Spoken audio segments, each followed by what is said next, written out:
Ela parece perfeita, mas quase nunca está no centro da história. Todo mundo trata a Is como a heroína inalcançável, forte, fria, imbatível. Mas existe um detalhe em Damacy que pode mudar completamente essa visão. E se eu te disser que o maior problema de Ais é justamente ser forte demais?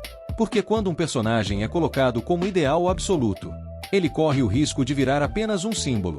E símbolo não evoluir. E é aqui que o problema começa. Ais Wallenstein é apresentada como objetivo máximo. Ela não é só poderosa. Ela é o padrão que Bell precisa alcançar. Isso cria uma função clara: motivar o protagonista. Funciona? Sim. Mas tem uma consequência. Se ela existe apenas como meta, ela deixa de ser pessoa. E isso é mais perigoso do que parece. Porque um protagonista secundário precisa de conflito próprio. Precisa errar. Precisa falhar. E Ais quase nunca falha. Só que tem um detalhe. Por trás da postura fria, existe trauma. Existe um passado ligado a monstros. Existe uma obsessão silenciosa. E isso muda tudo. Porque, de repente, ela não é só a espadachim perfeita. Ela é alguém movida por vingança. E vingança nunca é estável.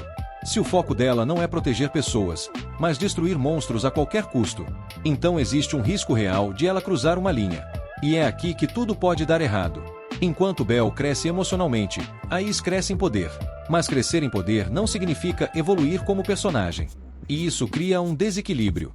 Porque quando o arco emocional está todo em um lado, o outro começa a parecer distante, frio demais, inatingível demais.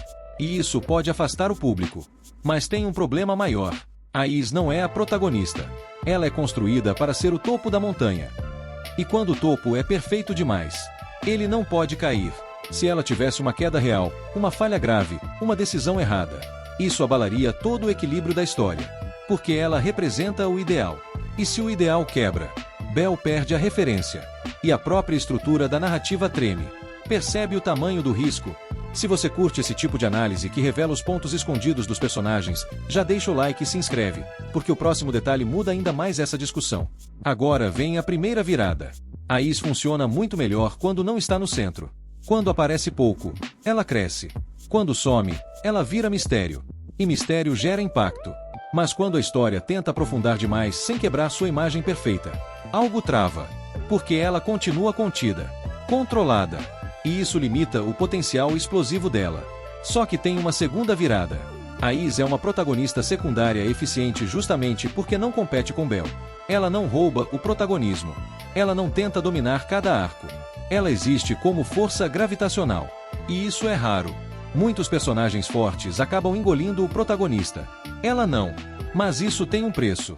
Porque ao não competir, ela também não confronta diretamente. E sem confronto, não existe colisão emocional. E sem colisão, não existe explosão.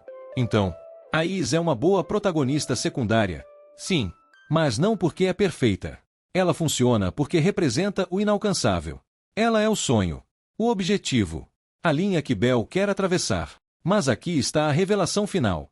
Se um dia Ais deixar de ser o topo, se ela cair emocionalmente, se ela errar de verdade, ela pode deixar de ser símbolo, e finalmente se tornar a personagem mais forte da obra.